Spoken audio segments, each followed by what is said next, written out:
Olá, tudo bem? Seja bem-vindo, seja bem-vinda. É um prazer estar mais uma vez aqui com você que escuta o Edrincast.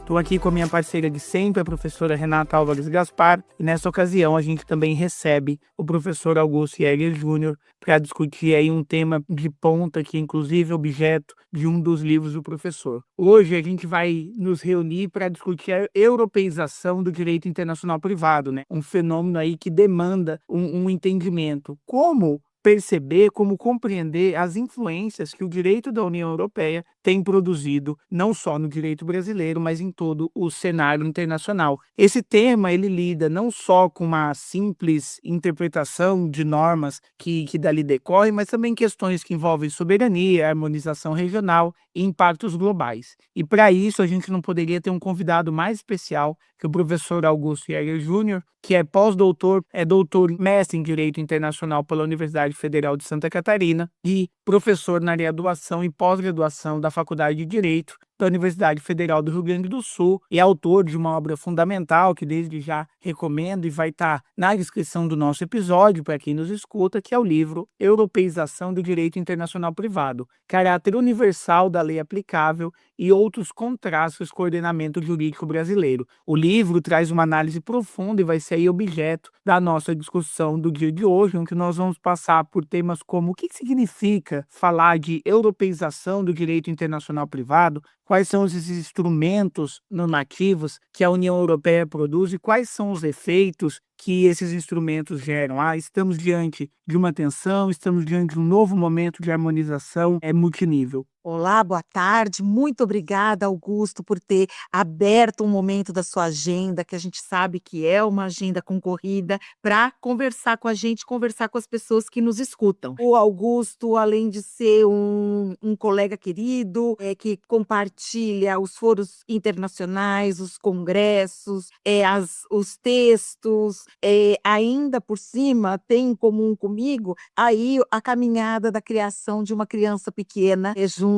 com o exercício da atividade de pesquisa e de operacionalização do direito, né? Então, a gente vai se dando as mãos e se encontrando por muitos momentos, e para mim sempre é uma alegria compartilhar esses momentos com você, Augusto, tanto aqui quanto os que a gente pode fazer à distância, com os nossos textos ou pessoalmente nos congressos e nos foros que nos convocam. Ainda mais o direito internacional privado, que todos sabem que aí é a menina dos meus olhos, né? É a área do conhecimento que eu escolhi como trincheira, sem desprezar as outras, mas dialogando com todas a partir dessa ótica. E tratar da europeização do direito internacional privado, num momento como esse, é muito importante, porque agora, no Brasil, estamos discutindo aí de forma paulatina o projeto de, mais uma vez, né, Augusto, um projeto de uma norma de direito internacional privado autônoma, né? Tantas vezes ao longo da nossa história se tentou criar uma norma autônoma de direito privado. Então, eu acho que essa discussão ela é muito importante nesse momento, porque ela vai fazer dialogar com essas reflexões que vão levar, daqui a um tempo, a um projeto de lei e, quiçá, a efetivamente uma norma de direito internacional privado. Então, para a gente começar, Augusto, esse nosso bate-papo descontraído sobre esse tema, eu gostaria que, se você pudesse dizer assim para os nossos ouvintes e os nossos ouvintes, o que significa, na essência, a europeização do direito internacional privado e de maneira concreta, como ele se manifesta. Bem, uma alegria estar aqui com vocês e os ouvintes do Dreamcast. Queria cumprimentar a minha colega de academia, Renata Álvares Gaspar, coordenadora de uma das mais efetivas redes que eu participei nos últimos anos, cuja participação me trouxe inúmeras vantagens acadêmicas de poder pesquisar temas relacionados ao processo civil internacional, junto com outros colegas de vários países, e também em nível de publicações, porque esta rede tem como marco da sua trajetória a publicação dos resultados já em 2 obras. Então é uma alegria, Renata, com muito prazer abro espaço na agenda que não é tão apertada, mas eu confesso que depois que o Antônio entrou no colégio, para a primeira série, e que tem que levar e buscar diariamente, inclusive em outras atividades, a vida se torna realmente um pouco mais restrita, como você deve estar enfrentando também, você que é uma ótima mãe do que acompanha. E também quero saudar ao Paulo Oliveira, a quem me aproximei recentemente, depois do congresso em Campos do Jordão, no ano passado, e posso então, através da Renata e agora mais deste projeto, acompanhar a trajetória acadêmica, o Paulo que está se encaminhando para ir para a Alemanha. Bom, então me sinto muito à vontade de tratar dessa matéria. Eu, há 15 anos já, desenvolvi a ideia de que a europeização que ocorre no ambiente comunitário, no ambiente da União Europeia, apresentava algumas novas soluções jurídicas para a matéria que nos une, que é o conflito de leis, e essas novas soluções jurídicas podiam, em algum momento, serem úteis para uma evolução do direito brasileiro. Renata e Paulo, que mesmo que não estivesse ocorrendo na forma de alteração da legislação brasileira, estava ocorrendo pelo fato do Brasil assinar documentos internacionais, tratados e convenções, em que essas mesmas soluções estavam sendo apontadas. Eu cito de plano 3, né? A autonomia da vontade, o caráter universal das regras e a residência habitual como elemento de conexão basilar, em afastamento da nacionalidade e do domicílio. Bem, então o Brasil passou a integrar inúmeros documentos que já previam essas mesmas soluções que reciprocamente alimentavam-se entre Conferência da Haia e União Europeia. Bom, mas a pergunta, então, inicial do nosso tema hoje refere-se ao que significa a europeização. Então, eu vou tentar responder muito rapidamente no seguinte sentido. Na década de 50, num espaço territorial restrito, chama em decorrência da Segunda Guerra, pode-se dizer, em busca de uma paz, anteriormente moldada por Immanuel Kant, surgiu um processo de integração regional, dividido em etapas a serem conquistadas, entre as quais a que mais se destaca é a etapa do mercado comum, e que formou o mercado comum europeu. E esse processo de integração, na época, se chamava Comunidade Econômica Europeia, e daí vem a expressão direito comunitário, talvez ainda seja uma expressão muito difundida na nossa literatura, mas hoje esse processo apresenta-se como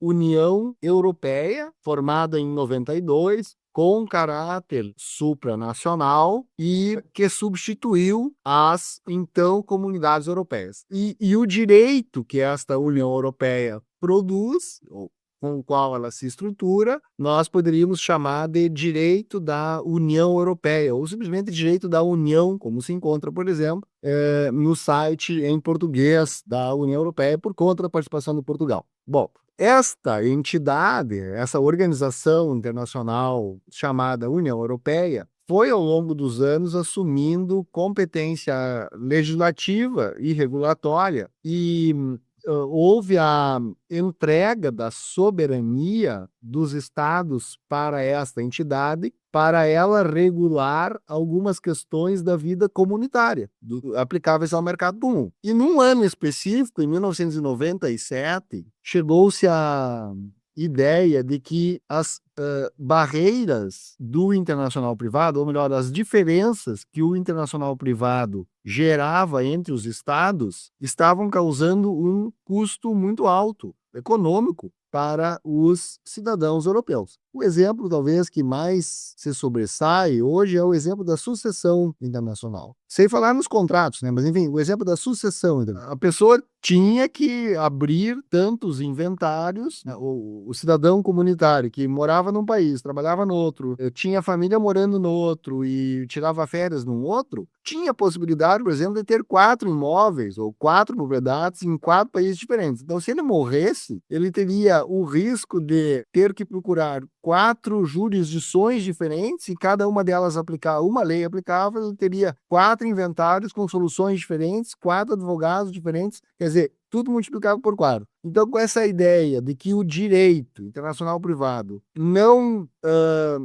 não obstaculizasse o livre exercício da cidadania, o livre exercício da dignidade humana, incorporou-se do direito internacional privado, que já era uma ciência na época secular, incorporou-se do direito internacional privado o processo de uniformização, transferiu-se competência dos Estados-membros para a União Europeia, legislar em direito internacional privado. Claro que isso nós dois, os nossos ouvintes, sabem que isto é a possibilidade de uniformização que se tem quando a uniformização do direito material não é quando se torna insuperável a lacuna de um direito civil europeizado. Então, quando isso não aconteceu, em praticamente lugar nenhum no mundo, unificam-se as normas de conflito. Então, a União Europeia recebeu, em 97, a competência de unificar ou harmonizar, o que fosse possível,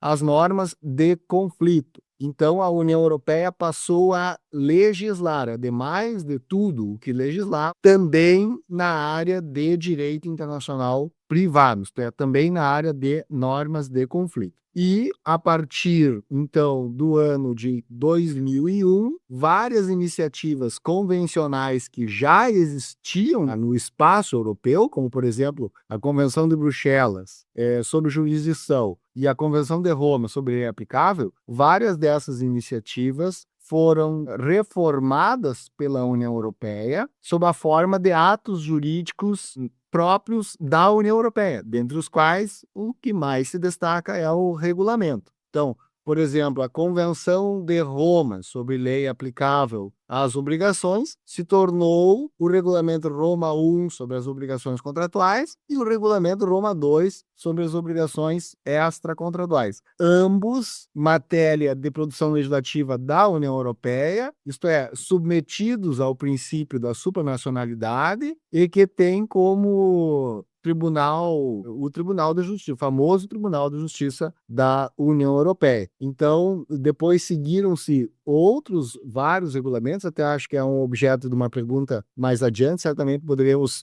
declinar quais são esses regulamentos, mas, concluindo essa questão, então, europeização significa esse processo, em que a União Europeia assumiu a competência que era originalmente dos Estados para produzir direito que originalmente também era de competência dos Estados. Esse termo europeização, ele vem apresentado de várias outras formas também. É possível se chamar de comunitarização, ou nas suas versões em inglês ou em alemão. Eu poderia citar aqui em alemão Europäisierung, Paulo Europäisierung, Europäisierung, né, des internationales Privatrecht, que quer dizer europeização do direito privado, ou ainda na expressão em inglês, communitarization, enfim, encontraremos em qualquer uma das línguas da União Europeia. E é substancialmente isso, então, o exercício da competência da União Europeia na produção de normas de conflito para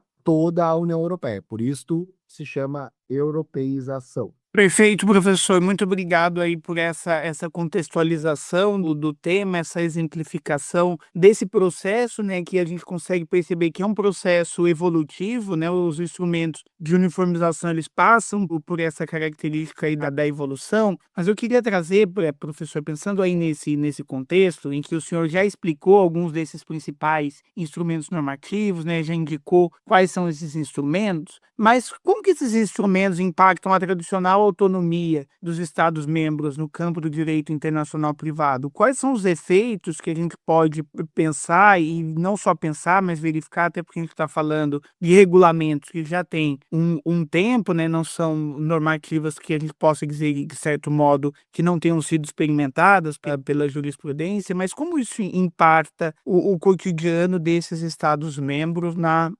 aplicação das suas normas? Obrigado, Paulo. A produção das perguntas está maravilhosa, e você agora adentra no ponto talvez mais central de todo esse processo, que é a relativização ou a diminuição ou a flexibilização da soberania dos Estados. E isto é uma tônica da União Europeia, né? Eu acho que eu não estou sendo impróprio aqui eu dizer que quando se criou a União Europeia, os vencedores da Segunda Guerra Mundial olharam para aquele continente destruído e disseram: olha, ou vocês se integram, não é entregam, ou vocês se integram, concedendo um pouco da soberania para um bloco econômico melhor, mais pacificador, ou daqui a pouco haverá uma terceira guerra mundial. E aí, naquele momento, o que foi entregue, assim, que ainda hoje causa emoção, foi o carvão e o aço, que era justamente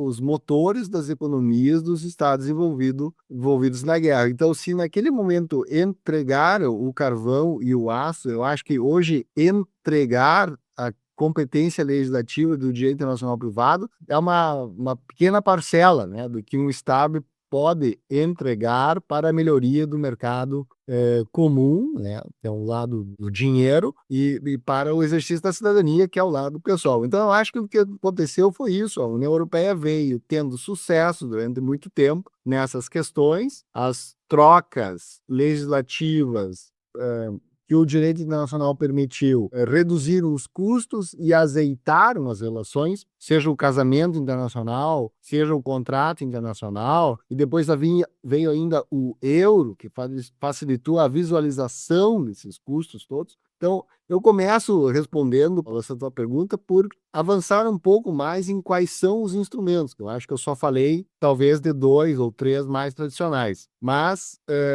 foi uma opção também do legislador não criar um código geral do direito ao privado, que talvez não fosse tramitar ou não fosse ser aprovado. Eles fragmentaram e começaram por aquelas matérias que eram mais pacíficas, que por sua vez eram já sustentadas em convenções, fossem multilaterais, fossem europeias, de longa data. Então, eu renovo que, em primeiro lugar, surgiu, em 2001, um regulamento chamado Bruxelas I sobre competência judiciária, reconhecimento e execução de decisões em matéria civil e comercial. Vejam, esse regulamento já tem 25 anos e ele substituiu para os estados da União Europeia a famosa Convenção de Bruxelas de 1968. Depois surgiu um primeiro regulamento sobre lei aplicável, o Regulamento Roma I, de 2008, sobre a lei aplicável às obrigações contratuais, que entrou em vigor depois do Regulamento Roma II, onde o consenso foi melhor e tratava-se das obrigações, da lei aplicável às obrigações extracontratuais. E depois dessas 3 grandiosas bases, a União Europeia evoluiu para o regulamento Bruxelas II sobre a matéria matrimonial e a relação dos filhos comuns do casal.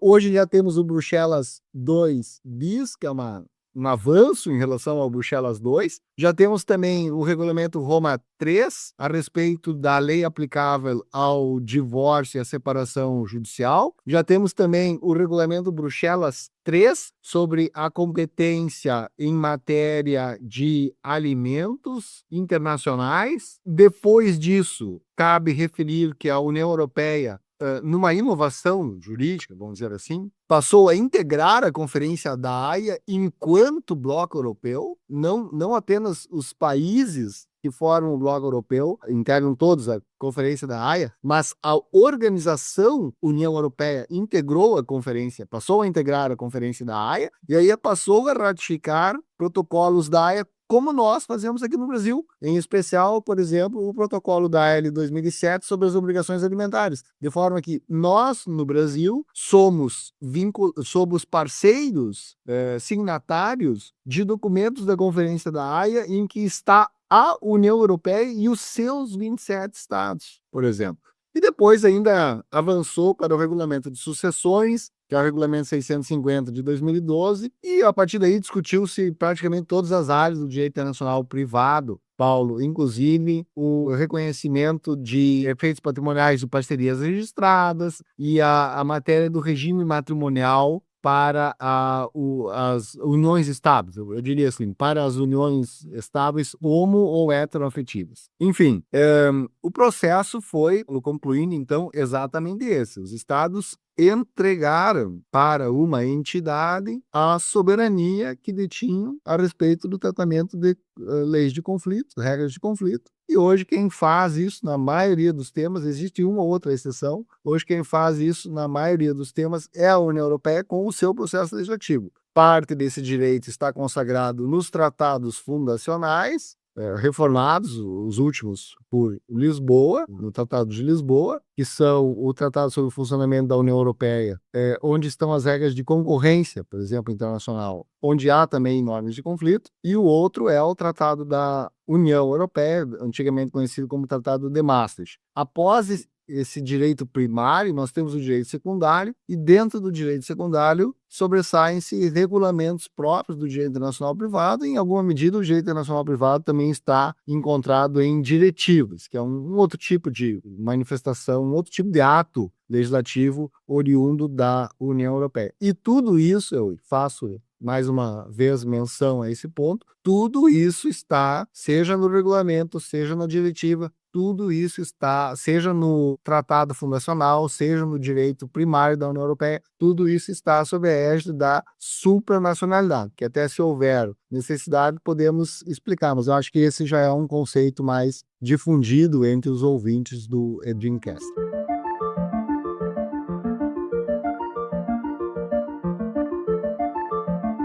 Sensacional. Quando eu fico te ouvindo aqui, né, primeiro porque eu já tinha lido seu livro já há algum tempo, já até tive a oportunidade de trabalhar alguns dos conceitos em textos que eu escrevi, mas agora, te escutando a falar sobre tudo isso, a gente vê a importância nesse ambiente que a gente está, vocês fazendo referências alemãs e tudo mais. Eu parei aqui um pouquinho, até desliguei a câmera porque eu fui buscar o meu livro A Luta pelo Direito, do von Hering, porque tem uma coisa que é muito poderosa desde que eu li a primeira vez, quando eu estava no banco das faculdades, isso no século passado, que o direito internacional privado, ele sempre está dando voltas em harmonização, porque a unificação do direito, ela é difícil, né? Era difícil porque ele dizia isso na luta pelo direito, é uma utopia. Você pensa a citação literal, né? A ideia de um único direito para todo mundo é uma utopia. O direito é uma criação histórica adaptada às condições de vida de cada povo. Então, como a gente sabe que a unificação do direito realmente ela é difícil,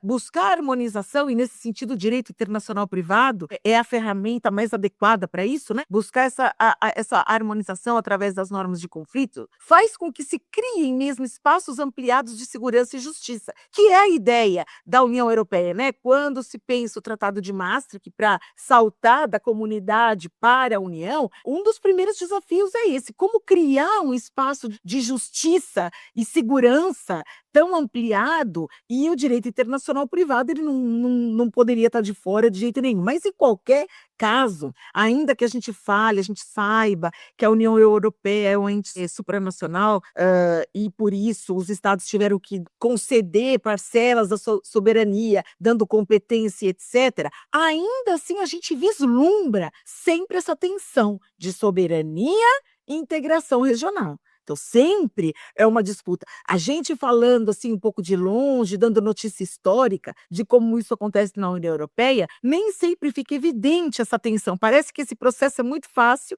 e muito natural. Então, eu gostaria que, se você pudesse, Augusto, falasse um pouco para os ouvintes e para a gente também, como você vê, porque você trabalha isso no seu livro, né? Como é essa tensão entre a harmonização, o caráter e a qualidade de soberania que os estados ainda querem manter, e a necessidade de conceder e de recuar em face de uma integração regional, como é a do calibre da União Europeia, que é supranacional. Bem, muito obrigado. Eu me sinto muito à vontade, Renato, como devem ter percebido, em conversar sobre esses temas, porque acho que nós estamos com esse processo. Sou um grande defensor do processo de europeização. Eu acho que nós estamos com esse tema, em alguma medida, revivendo Savigny. Savigny, enfim, idealizou que o direito internacional privado, pensado por ele, pudesse ser um direito internacional privado do mundo todo ante a impossibilidade de harmonização do direito material, né, do direito substancial de todos os estados, que cada vez se proliferavam mais naquela época.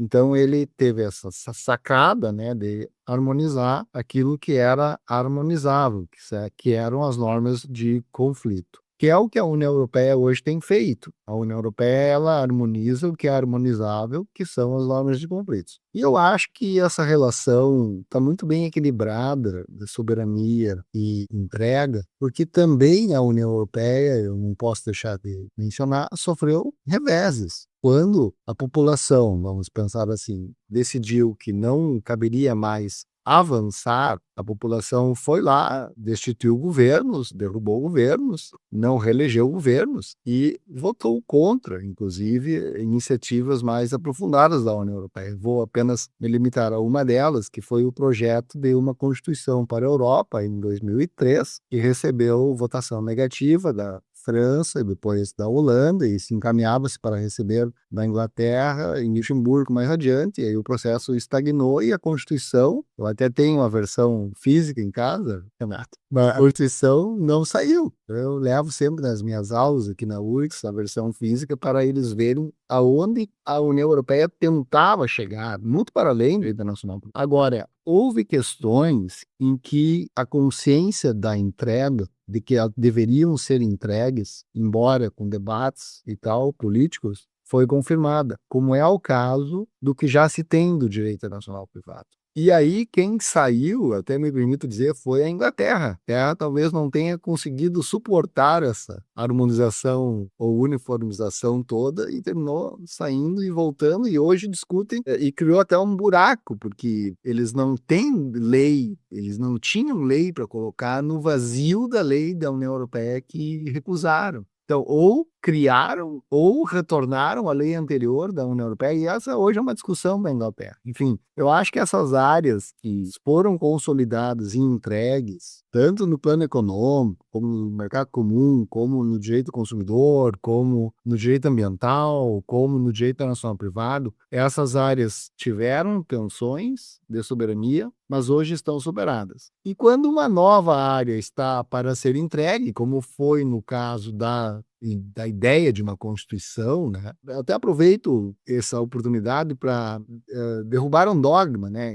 Criar uma Constituição para a Europa não iria substituir as constituições dos Estados membros, eram sobre outras matérias. Então eu sempre digo assim que talvez tenham errado o nome. Se tivessem chamado esse documento de tratado, enfim, como vieram a fazer depois com o Tratado de Lisboa, a matéria teria passado, né? Agora, sempre que um tema tenso chega ao debate político, é possível que esse tema tenso não gere uma regulamentação europeia e, portanto, se mantenha as soberanias dos Estados. Também, talvez com outro episódio, se pudesse explicar com algum especialista, eu tenho uma noção, mas não é, enfim, mais profunda, do processo legislativo da União Europeia. Porque, embora haja um parlamento, não é o parlamento o órgão principal legislador, e a maioria que se forma no parlamento também não é a maioria só dos deputados. Você tem que conquistar várias maiorias territoriais, populacionais, de números absolutos do Estado, e mais a maioria do parlamento, e mais o compartilhamento com a votação do Conselho, para que uma norma saia. E ela não sai de um dia para o outro. Então, eu acho que depois de toda essa tramitação, com essas várias válvulas de escape que se tem, a matéria que foi entregue não gera mais um distúrbio, uma animosidade do plano da soberania. E as matérias que estão em processo, bom, aí o processo político está aí para mostrar se já são maduras ou não de entrarem nessa europeização, que não é só do direito internacional privado, né? De toda e qualquer matéria, enfim, do campo do direito, e a competência passa para a União Europeia, nós poderíamos usar a mesma expressão da europeização. Maravilha, professor, e muito interessante quando a gente analisa esse uso da terminologia, né, como chamar Constituição independente do conteúdo, traria ali uma outra implicação, né, isso se traz implicações em todo o direito internacional privado, né, o quanto muitas vezes o nome que se dá a um contrato, a uma relação, importa mais do que o seu próprio conteúdo. Mas quando o senhor exemplifica essas tensões ali dentro do espaço europeu, desse ajuste ali de qual é o limite, qual é a extensão desse direito da União Europeia, acho que vem à minha mente uma pergunta que também relaciona um pouco com que deve ser até um lugar comum quando que questionam, porque às vezes quando a gente trata de algum tema da União Europeia, esse questionamento é um tanto quanto frequente. Por que estudar o direito da União Europeia no Brasil, por uma perspectiva do direito brasileiro? Por que se ocupar por esse direito? Que é uma pergunta aí um tanto quanto simples, mas acho que é interessante ouvir do senhor sobre isso, mas para a gente aprofundar essa discussão, esse ponto, eu até trago, e que talvez seja o caminho da resposta que o senhor vai trilhar, e como esse processo desse surgimento, desse fortalecimento, dessa expansão do direito da União Europeia influencia o relacionamento entre a União Europeia e outros países. A gente pode falar que o direito da União Europeia provoca efeitos em outros países ou tão somente em relações de indivíduos, de pessoas privadas que de alguma maneira se relacionam com empresas ou entidades que estão dentro do espaço da União Europeia? Obrigado, Paulo. O direito da União Europeia, o direito produzido pela União Europeia se relaciona com, eu diria até com o mundo todo hoje, de várias formas, né? Eu ainda tenho alguma restrição de publicamente dizer que tudo isso é direito internacional privado, mas para mim é tudo direito internacional privado. Por exemplo, quando surge na União Europeia o Regulamento Geral da Proteção de Dados e ele diz que empresas que ofertarem dentro do ambiente europeu em língua que os cidadãos europeus compreendam devem submeter-se ao Regulamento Geral de Proteção de Dados, eu consigo claramente imaginar que uma empresa brasileira que esteja na internet, cujo site seja alcançável por um cidadão espanhol que vizinhe com Portugal, que também, por sua vez, é membro da União Europeia, e leia esse anúncio e gere o tratamento de dados, a empresa brasileira tem que submeter-se ao Regulamento Geral de Proteção de Dados da União Europeia, ademais da LGPD brasileira. E vice-versa, a mesma coisa. E no caso do vice-versa, muito especialmente porque a União Europeia ela tem uma pretensão que eu acho que todos nós gostaríamos de ter. É o caráter universal da sua legislação. Então, quem legisla em direito internacional privado não está muito ligado com os conflitos que vai causar nos outros, tá? Muito direcionado a resolver os seus problemas. Então, a maioria desses regulamentos que eu citei, Paulo, Renato e colegas, tem um artigo sobre o caráter universal, que é um artigo muito interessante, até um dos subtítulos da obra que antes vocês, de minha autoria, que vocês referiram. É a ideia natural e em algumas questões até factível de que aquele ordenamento comunitário seja aplicável para o mundo inteiro. E isso quem tem que limitar, esse ímpeto imperialista, quem tem que limitar são os outros. Quando nós legislamos em direito internacional privado, a gente tem a ideia de que a nossa legislação vai valer para o mundo inteiro e quem tem que fazer o cerceamento são os outros e não há nenhum problema nisso. Então a União Europeia, quando ela cria e ela diz que o cidadão europeu vai poder processar o seu inventário numa corte europeia e segundo a lei que ele escolha, se ele tem, por exemplo, a nacionalidade, vamos lá, do Gabão, e ele escolhe a lei do Gabão, a União Europeia se vire para procurar a lei do Gabão e aplicar. Ela não cerceia. Por quê? Porque ela tem justamente esse caráter universal. E um pouco relacionado com a sua pergunta também, o direito internacional privado, Paulo, ele tem por essência olhar o que o vizinho faz, né? O direito internacional privado é a matéria que permite que enseja, que em algumas vezes obriga, quando a norma de conflito é aplicada de ofício, por exemplo, como é o caso no Brasil, que você abra a janela e veja o que o vizinho está fazendo. Obrigatoriamente. Você é obrigado a acompanhar. Então, para mim também foi, eu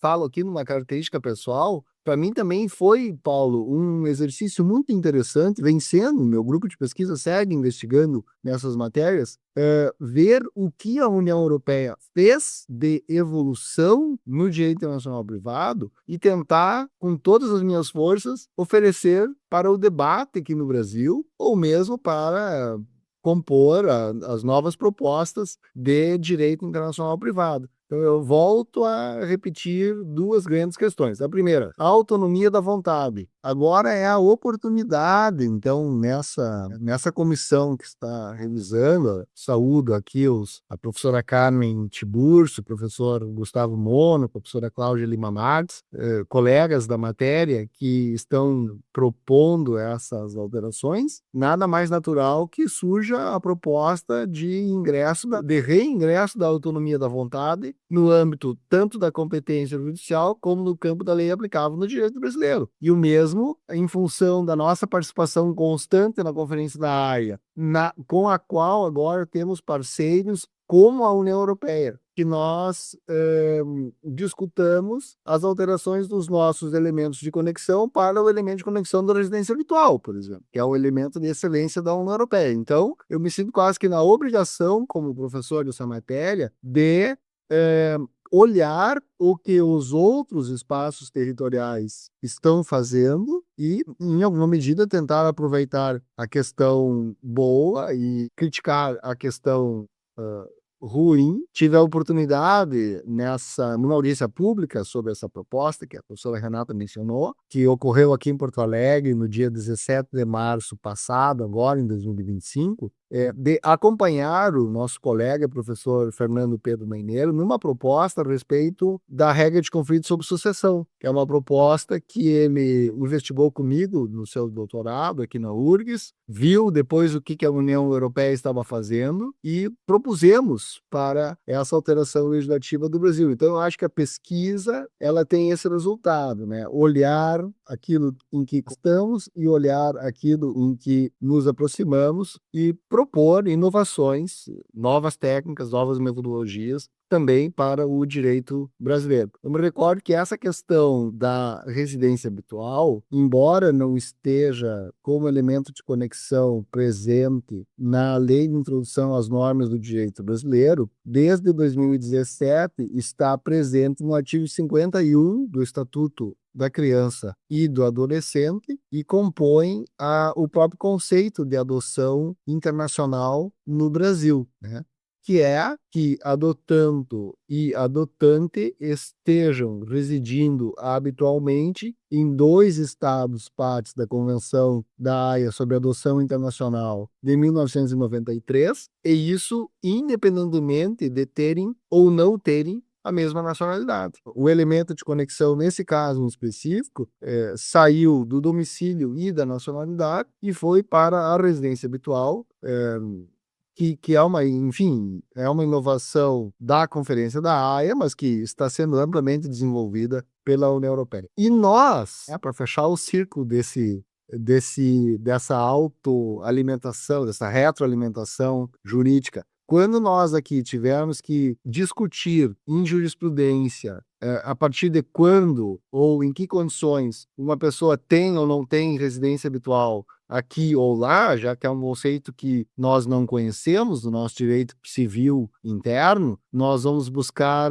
conhecimento aonde? Bom, nós vamos buscar conhecimento nos tribunais unionais, vou inserir aqui um novo termo, nos tribunais comunitários, unionais, ou nos tribunais estaduais dos estados da União Europeia que aplicam o direito comunitário e já desenvolveram a jurisprudência sobre a residência habitual muito melhor que nós, por exemplo. Augusto, eu ia até te perguntar, né, sobre o impacto, como você via, né, o impacto do direito internacional privado europeu no nosso projeto, mas você já respondeu e eu acho que é isso mesmo. Eu acho que a harmonização ela pode vir de forma natural ou de forma intencional por meio de tratado e natural com essa abertura de janela. Gostei muito da metáfora que você usou, né, de abrir a janela e olhar o que o outro está fazendo. Então, ainda mais se a gente pensar, por exemplo,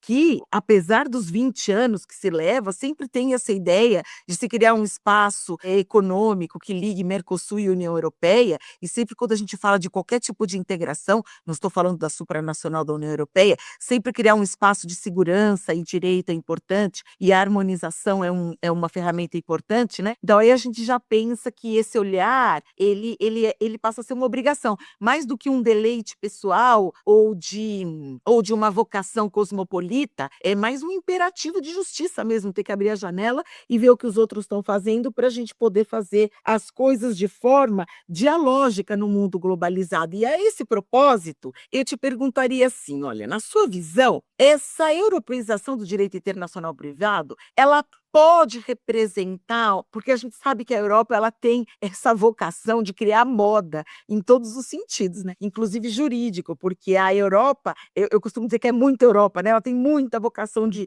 universalização. Então, desde essa perspectiva, você acha que esse modelo comunitário de direito internacional privado, ele pode ser uma tendência no mundo globalizado? Você que tão de perto acompanha as conferências de Haia como professor de direito internacional privado e por estar aí ao lado da professora Cláudia Lima Marques e etc. O que você poderia falar para a gente sobre essa influência europeia do mundo, né? Parece que o mundo gira, gira, gira e a Europa sempre pretensamente quer manter aquele centro no mapa. E como você vê isso no direito internacional privado? Muito obrigado, Renata. Eu realmente tive a oportunidade, né, de estudar na Alemanha e na Europa, e é sempre um sonho realizado, né? Estive em Hamburgo também muito tempo, lá para onde vai o Paulo agora. Mas também tem um senso crítico, né? Acho que algumas soluções que a Europa apresentou não são adaptáveis a nós, e isto porque nós tivemos aqui também no nosso ambiente regional inúmeras iniciativas de muito sucesso. Eu não posso esquecer da Conferência Interamericana de Direito Internacional Privado, das CIDIPs, no âmbito da OEA, e nem mesmo também posso esquecer do Mercosul, que tem também alguns instrumentos de direito internacional privado, especialmente de direito processual civil internacional, muito efetivos. Nós temos um aqui que no Rio Grande do Sul até é sempre muito mencionado, que é um protocolo do Mercosul sobre acidentes em rodovias, já que muitos argentinos e uruguaios, especialmente na época do veraneio, vêm para as praias, tanto do Rio Grande do Sul como de Santa Catarina, alcançando até o Paraná, e ocorrem entre brasileiros, ou por brasileiros, muitos acidentes. Então, nós temos aqui um protocolo muito efetivo. Não sei se dá para dizer ainda que nós temos uma mercosulização do direito internacional privado, mas efetivamente nós temos alguns protocolos de direito processual civil internacional muito efetivos. Então, embora eu tenha escrito um livro sobre europeização, Renata, eu mantive o meu senso crítico e de atenção e de respeito também a outras soluções que ocorrem, seja no sul global ou na relação sul-sul. Eu também estou aberto e debato e exponho aos meus alunos, e não se vive só desse eurocentrismo. Você sabe, Augusto, desculpa, Paulo, eu vou só pedir um minutinho aqui da palavra, porque eu me senti contemplada. Eu tive a oportunidade de publicar uma monografia há uns anos atrás sobre o que eu entendo a criação de um direito processual civil que eu chamo de mercosurenho. E eu uso a palavra mercosurenho com intenção e com propósito e não mercosulino. É porque eu entendo que há um microsistema de direito de processo civil internacional no âmbito do Mercosul. Então, me trouxe, né, de volta esse texto, esse trabalho que eu já tinha feito há um tempo. Mas aí, é sempre maravilhoso te ouvir, Augusto, sempre maravilhoso. Paulo, desculpa aí então. Mas tem alguma ideia, a gente ter esse diálogo, e eu fiquei encantado ao longo dessa hora, desse espaço que a gente teve aqui, professor, com a profundidade das reflexões que foram expostas aí num linguajar acessível, de modo que a gente consiga acompanhar essas reflexões e essas intersecções. E é incrível conseguir estabelecer essas pontes, essas relações, e a fala do senhor trouxe muito propósito. E aqui na Edrim, a gente sempre pensa que as coisas são de propósito e com propósito.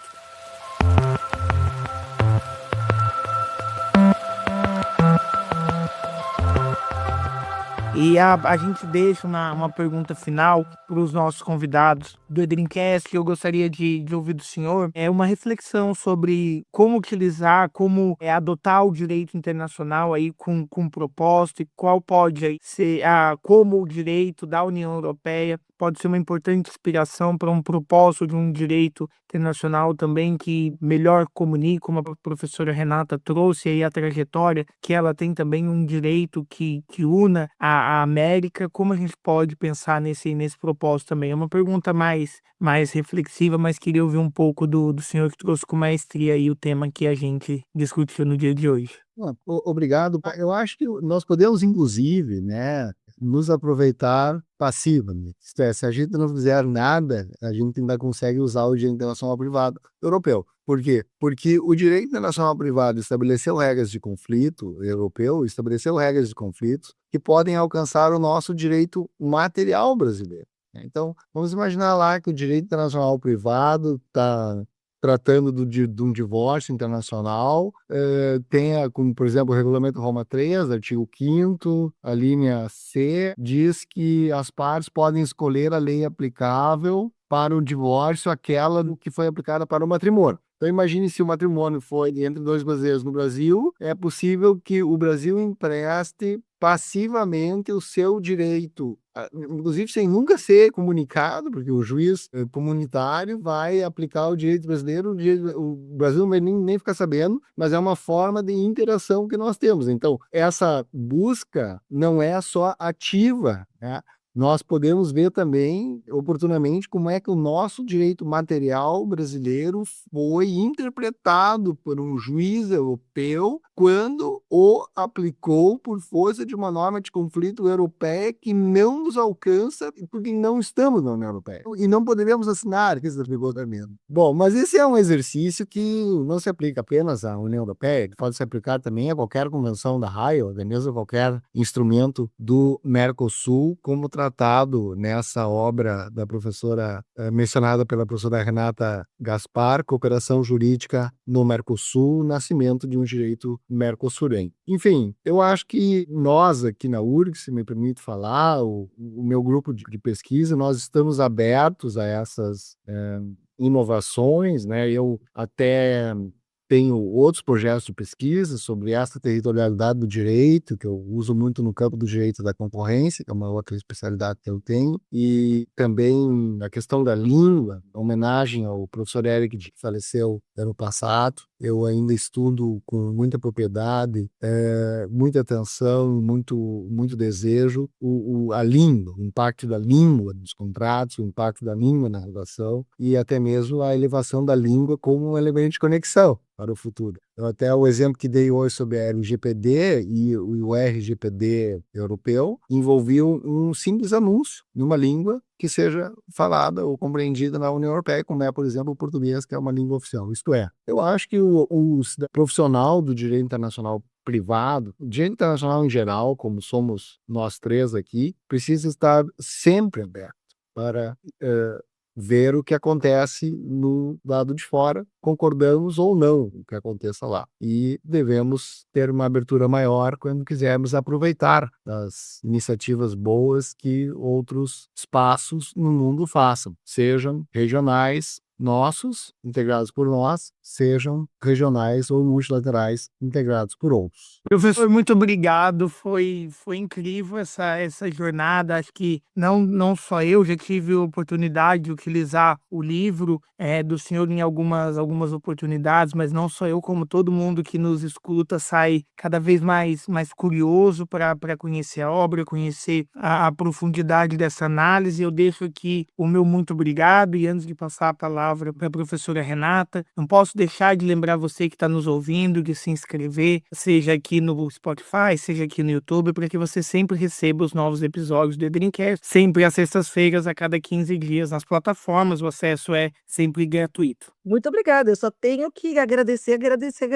porque foi maravilhoso. Que momento maravilhoso de tratar do direito internacional privado, com um olhar tão agudo e reflexivo, né? Que é disso que se trata, porque a leitura simples e pura de instrumentos abertos, essa qualquer um pode fazer. Agora, compreender e fazer reflexões necessárias, aí sim já demanda mais atenção, uma biblioteca já levada adentro, não afora, e tudo isso a gente vê com maestria aqui com o professor Augusto. Muito obrigada, viu, Augusto, mais uma vez, com meu coração alegre de tê-lo recebido aqui. Eu que agradeço, me coloco à disposição desses projetos maravilhosos que vocês coordenam e também sempre estão abertos a parceiros, como foi o meu caso. Me coloco também à disposição dos nossos ouvintes e estou ansioso para que possamos brevemente nos encontrar pessoalmente de novo. Com certeza. Um abraço.